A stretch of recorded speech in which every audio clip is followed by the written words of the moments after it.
But when I started my business, guess what happened? Work didn't turn into immediate pay. You know what work turned into? It turned into an exercise in delayed gratification and made me a better person than I could have ever been had I had success out of the gate. And I understood better how to succeed and how to help people who didn't know how to succeed, because I realized when I was broke as a joke and ready to choke, and I'm listening to all these people who are really, really successful, and back in the 80s, they're making $500,000 a year when that was a boatload of money.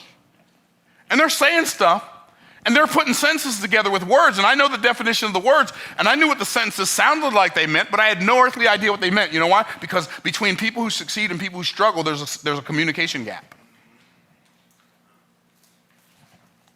And they used to say stuff, well, you got to identify your leaders. Well, that's Dr. Ron, and that's Stacy, and that's Denasia, and that's Francesco. I identified. That's not what he meant. What he meant was you have to identify the people who have leadership characteristics, and then you have to work with those people to develop those characteristics even greater. See, I didn't understand that identify your leaders didn't mean just know, you got to know their names. I knew their names. I just didn't know they were leaders. They were just like me, they were needers. And I'm telling you, all work works. Some of the greatest times in my life, hear me y'all, some of the greatest times in my life have been some of the most difficult times in my life. They weren't the most fun times.